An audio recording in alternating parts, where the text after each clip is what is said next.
नमस्कार साथियों, कैसे हैं आप लोग? आशा और उम्मीद करता हूं कि स्वस्थ होंगे, मस्त होंगे। दोस्तों, आज की इस वीडियो में भी मैं आप लोगों को रचना और रचनाकार का नाम याद कराने वाला हूं। तो कमर कस के बैठ जाइए और क्वेश्चन का मैं यहाँ पर क्वेश्चन के माध्यम से एक-एक क्वेश्चन आगे बढ़ूँगा और आपको रचना और रचनाकार का नाम याद कराने का मैं पूरा प्रयास करूँगा। तो चलिए दोस्तों, बढ़ते हैं अपने क्वेश्चन की ओर। ये अपना पहला क्वेश्चन है और इस पहले क्वेश्चन में कहा है, कन्यादान कन्यादान निबंध के लेखक कौन हैं? भैया, कन्यादान निबंध के लेखक कौन है, ये पूछ रहा है। तो देखिए दोस्तों, यहाँ पर मैं रिलेट कर रहा हूँ। कन्यादान, आप तो जानते हो, जब कोई पिता अपने पुत्री का कन्यादान करता है तो उसके सिर पर पगड़ी होती है ना? अपने सिर पर पिता पगड़ी बांधता है और अपनी पुत्री का कन्यादान करता है। तो पिता जब अपने सिर पर पगड़ी बांधता है तो उस समय ऐसा लगता है कि जैसे ये सरदार हों। जैसे ये क्या हों? सरदार हों। सरदार पूर्ण सिंह इसके क्या हो जाएँगे? करेक्ट आंसर हो जाएँगे। अब देख लेते हैं दोस्तों, सरदार पूर्ण सिंह की और जो रचनाएँ हैं। देखिए, सरदार पूर्ण सिंह ने और कौन-कौन सी रचनाएँ की हैं। उनमें से आपका आचरण की सभ्यता बहुत इम्पोर्टेंट है। आप लोग जब इंटर में रहे होंगे या हाई स्कूल में रहे होंगे, मुझको तो याद नहीं आ रहा है, लेकिन किसी क्लास में मैंने आचरण की सभ्यता पढ़ा था, है ना? तो आचरण की सभ्यता, कन्यादान, है ना? मजदूरी और प्रेम, सच्ची वीरता, अमेरिका का मस्त मौला योगी, पवित्रता, ये सभी रचनाएँ किसकी हैं? सरदार पूर्ण सिंह की हैं। और दोस्तों, यहाँ पर ये 6 रचनाएँ जो दी गई हैं ना, ये इनकी सभी रचनाएँ निबंध हैं। ये क्या हैं? भैया, निबंध हैं, है ना? याद रखना क्या है? निबंध हैं, है ना? बढ़ते हैं अपने अगले क्वेश्चन पर। ये देखिए, अपना दूसरा क्वेश्चन है। कह रहा है, धूप और धुआँ के लेखक कौन हैं? तो देखिए दोस्तों, यहाँ पर धूप और धुआँ की बात कर रहा है। तो भैया, धूप को पकड़ लीजिए, है ना? और आप तो जानते हो धूप का संबंध किससे है? धूप का संबंध भाई किससे है? तो सूर्य जी से है, सूर्य भगवान से है। और सूर्य को कहा जाता है क्या? दिनकर। सूर्य का पर्यायवाची होता है दिनकर, दिनकर इसका क्या होता है? पर्यायवाची होता है। तो दिनकर जी इसके क्या हो जाएंगे? करेक्ट आंसर हो जाएंगे रामधारी सिंह दिनकर। अब यहाँ पर रामधारी सिंह दिनकर की कुछ रचनाओं को देख लेते हैं।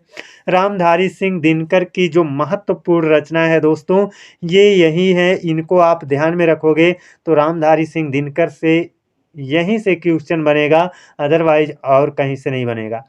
रामधारी सिंह दिनकर की रचना उर्वशी है, कुरुक्षेत्र है, हुंकार है, रेणुका है, संस्कृत के 4 अध्याय, परशुराम की प्रतिज्ञा, रेती के फूल, रश्मिरथी।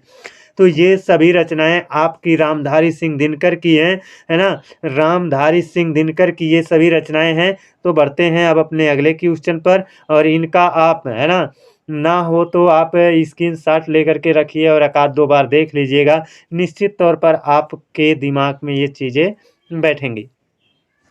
ये देखिए, अपना अगला क्वेश्चन है। कह रहा है, भारत दुर्दशा नाटक के रचनाकार कौन है? भैया, भारत दुर्दशा, देखिए भारत दुर्दशा में नाम आया है भारत का, और रचनाकार का नाम जो है ना, वह भी क्या है? भारत से शुरू होता है, अर्थात भारतेंदु हरिश्चंद्र इसके क्या हो जाएंगे? करेक्ट आंसर हो जाएंगे। और भारत दुर्दशा एक नाटक विधा की रचना है और बहुत ही महत्वपूर्ण रचना है इनकी, है ना? और भारतेंदु हरिश्चंद्र जी की और कौन-कौन सी रचनाएँ हैं, आइए देख लेते हैं। ये देखिए, भारतेंदु हरिश्चंद्र जी ने बहुत सारी रचनाएँ रची हैं। अपने छोटे से जीवन काल में इन्होंने साहित्य जगत को जो दिशा दी और जो योगदान दिया, वो अतुलनीय है ना? भारतेंदु हरिश्चंद्र की जो महत्वपूर्ण रचना है, उनमें से ये आपका अंधेर नगरी, है ना? नाटक है। भारत दुर्दशा, वैदिकी, हिंसा हिंसा न भवत, ये तीनों याद रखिएगा। और इन तीनों के साथ-साथ यहाँ पर देखिए, बंदर सभा, नए ज़माने की मुकरी, इनको भी ख़ास तौर पर याद रखिएगा। और इसके बाद ये आपका देखिए प्रेम से सब शुरू हुआ है। प्रेम फुलवारी, प्रेम प्रलाप, प्रेम माधुरी, है ना? प्रेम तरंग, प्रेम सरोवर, प्रेम मालिका, है ना? प्रेम वीरत्व और ये विजय वल्लरी और विजय पताका, उर्दू का स्यापा, है ना? ये सभी रचनाएँ भी किसकी हैं? भारतेंदु हरिश्चंद्र जी की हैं। अगर आप स्क्रीनशॉट लेकर के रखते हैं, तो दोस्तों मैं समझता हूँ 2 बार 3 बार देखेंगे तो ज़रूर आपके लिए ये फ़ायदेमंद होगा। ये रचनाएँ आपको भी याद होंगी। बढ़ते हैं अब अपने अगले क्वेश्चन पर। ये रहा अपना अगला क्वेश्चन, कह रहा है सांध्य गीत किसके द्वारा रचित रचना है? तो भैया सांध्य गीत किसके द्वारा रचित रचना है? तो इसका जो करेक्ट जवाब है वो सांध्य गीत रचना किसने रचा है? महादेवी वर्मा ने रचा है। और महादेवी वर्मा की जितनी रचनाएं हैं, है ना, अधिकतर रचनाओं को मैंने उनकी रचनाओं की रचना की है। आइए उसको देख लेते हैं, है ना? और 4 बार आप इसको पढ़ोगे दोस्तों, ये आपको याद हो जाएगा, क्योंकि मैंने इसका सुर, लय, ताल जो कुछ भी होता है, मैंने अच्छे से इसको बैठा दिया है, सेट कर दिया है, ताकि ये आसानी से याद हो जाए, है ना? क्या है? निहार नीरजा संध्या गीत, निहार नीरजा संध्या गीत दीप शिखा रश्मि है, संगिनी में सप्तपड़ा यामा से महान है। 4 बार उच्चारण कर लीजिए। निहार नीरजा संध्या सांध्य गीत दीप शिखा रश्मि है, संगिनी में सप्तपर्णा यामा से महान है। तो इनकी जो रचनाएं हैं, निहार है ना? नीरजा है, सांध्या गीत है, सांध्य गीत है, दीप शिखा है, रश्मि है, संगिनी है, सप्तपर्णा है, यामा है। तो ये सभी रचनाएं इनकी हैं। और यामा पर इनको ज्ञानपीठ पुरस्कार आपका कितने में मिला था? 1982 में। 1982 में इनको यामा पर ज्ञानपीठ पुरस्कार मिला था, है ना? तो इसको आप तैयार कर लीजिए, 4 बार उच्चारण कर लीजिएगा, निश्चित तौर पर ये याद हो जाएगा। ये देखिए अपना 5वां क्वेश्चन है। 5वां क्वेश्चन में कहा है कालजयी के रचनाकार कौन हैं? तो भैया कालजयी के रचनाकार कौन है, याद कर पाना बड़ा आसान हो जाएगा। देखिए कालजयी कहने से आपको आभास होता है, कालजयी कहने से आभास होता है भैया काली जी का, है ना? भवानी जी का, है ना? सब एक ही तो हैं। काली जी का, भवानी जी का, चंडी जी का, है ना? तो यही सब आपका आभास होता है कालजयी कहने से। तो जब कालजयी कहेंगे तो भवानी प्रसाद मिश्र, है ना? कालजयी भवानी प्रसाद मिश्र की रचनाएं। अब देख लेते हैं भवानी प्रसाद मिश्र द्वारा जो रचनाएं रची गई हैं, उनमें से जो महत्वपूर्ण हैं वो कौन कौन सी हैं? तो देखिए दोस्तों, भवानी प्रसाद मिश्र की ये सभी रचनाएं हैं। गीत फरोश है, सतपुड़ा के जंगल है, बुनी हुई रस्सी है ना? कालजयी है, त्रिकाल संध्या है, सन्नाटा है, बाणी की दीनता है। तो ये सब इनमें से ये आपका मैंने आज कालजयी तो याद ही करा दिया, सन्नाटा पहले याद करा दिया था, है ना? बुनी हुई रस्सी इसको मैं याद करा चुका हूँ, है ना? तो इस तरह से आप कालजयी भवानी प्रसाद मिश्र की ये जो सभी रचनाएं आप देख रहे हैं, इसका स्क्रीनशॉट ले करके एक आध बार 2 बार और देख लीजिएगा, निश्चित तौर पर ये आपका तैयार हो जाएगा। बढ़ते हैं अगले क्वेश्चन पर। कह रहा है नए पत्ते के रचनाकार कौन हैं? भैया नए पत्ते के रचनाकार कौन है भैया? तो देखिए नए पत्ते के जो रचनाकार है ना, वो कौन है? सूर्यकांत त्रिपाठी निराला जी हैं। सूर्यकांत त्रिपाठी निराला जी हैं। अब सूर्यकांत त्रिपाठी निराला जी की जो रचना है दोस्तों, है ना, मैंने उसकी भी रचना कर दी है। क्या है?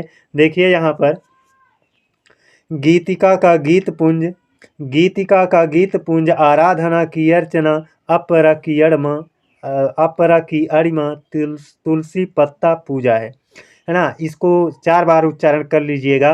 गीतिका का गीत पुंज, आराधना की अर्चना, अपरा की अड़िमा, तुलसी पत्ता पूजा है ना? आसानी से, क्योंकि इसका लय ताल बैठाया गया है ना?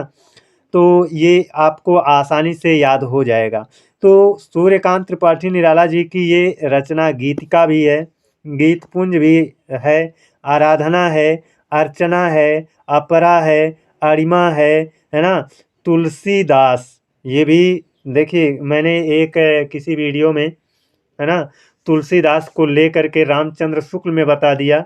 हालाँकि रामचंद्र शुक्ल ने भी तुलसीदास है ना, मीमांसा करके रचना की है, ऐसे कुछ करके की है ना?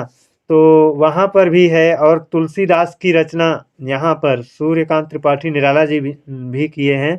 तो उस तुलसी से तुलसीदास हो जाएगा, और पत्ता से नए पत्ते हो जाएगा, और ये पूजा से राम की शक्ति पूजा, राम की शक्ति पूजा हो जाएगी, है ना? और इसके साथ-साथ आपका अनामिका, कुकुरमुत्ता, परिमल, है ना? परिमल, ये सभी रचना भी आपका बहुत इम्पोर्टेंट है। मैंने रेड कलर से इसलिए दे दिया है ताकि इस पर आपका फ़ोकस ज़्यादा रहे।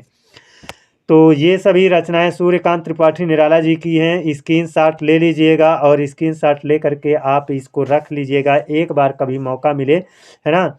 मौका मिले 2-4 घंटे के बाद तो एक आध बार और देख लीजिएगा। निश्चित तौर पर रिवाइज़ हो जाएगा, तो आपके दिमाग में ज़रूर चीज़ें बैठेंगी। बढ़ते हैं अपने अगले क्वेश्चन पर। ये कह रहा है, कवि बिहारी मुख्यतः किस रस के कवि थे? है ना? तो जो बिहारी जी हैं ना भैया, जो बिहारी जी हैं, बिहारी जी मुख्यतः भैया हर देखो मुख्य रूप से कहा है ना?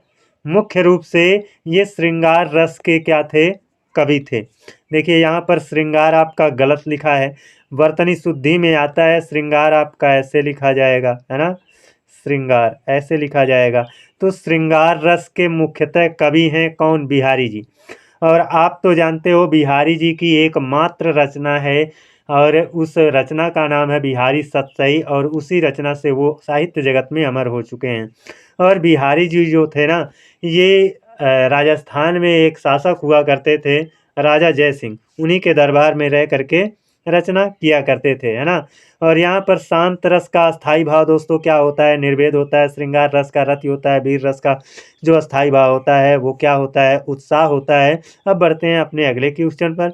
देखिए अपना 8वां क्वेश्चन है, और यही हमारा अंतिम क्वेश्चन है। आज मुझको मौका नहीं मिला, जिसकी वजह से मैंने क्वेश्चन सेलेक्ट नहीं कर पाया। हालाँकि मौका मिला, लेकिन क्वेश्चन सेलेक्ट करना और इनको सब कुछ करने में बड़ा टाइम लग जाता है ना? और इतना मेहनत करके मैं आप लोगों के बीच में वीडियो लाता हूँ, तो आप लोग कम से कम चैनल को सब्सक्राइब कर लीजिए, और लाइक का बटन तो ज़रूर क्लिक कर दीजिएगा दोस्तों। इसमें आपका ना कुछ लगता है, ना मेरा कुछ लगता है। तो आप ये लाइक तो कर ही सकते हैं, है ना? अच्छा लगता है जब हम देखते हैं कि लाइक मुझे इतना मिला है, तो मुझको भी आनंद महसूस होता है ना? एक उत्साह आता है। अब ये देखिए 8वां क्वेश्चन, और 8वें क्वेश्चन में कहा गया है, निम्नलिखित में से कौन केदारनाथ अग्रवाल की रचना नहीं है? अर्थात इसका मतलब है केदारनाथ की रचना कौन नहीं है? इसका मतलब 3 इसमें केदारनाथ की होगी, और कोई एक केदारनाथ की नहीं है। तो केदारनाथ की कौन-सी रचना नहीं है? युग की गंगा ये तो है। नींद के बादल ये भी केदारनाथ की रचना है। पंख और पतवार ये भी केदारनाथ अग्रवाल की रचना है ना? आग का आईना, देखो आग का आईना, आग का आईना, है ना? ये भी केदारनाथ की रचना है।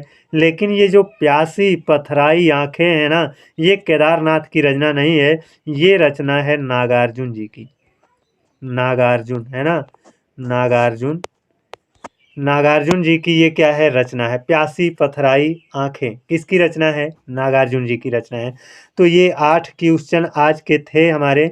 कैसा रहा वीडियो आप लोग ज़रूर बताइएगा, और दोस्तों आपसे रिक्वेस्ट है लाइक कर दीजिएगा, है ना? और एक प्यारा सा कमेंट जो हमारी ऊर्जा को और बढ़ाए, ऐसा कमेंट भी करिएगा। तो आज के लिए बस इतना ही। जय हिंद।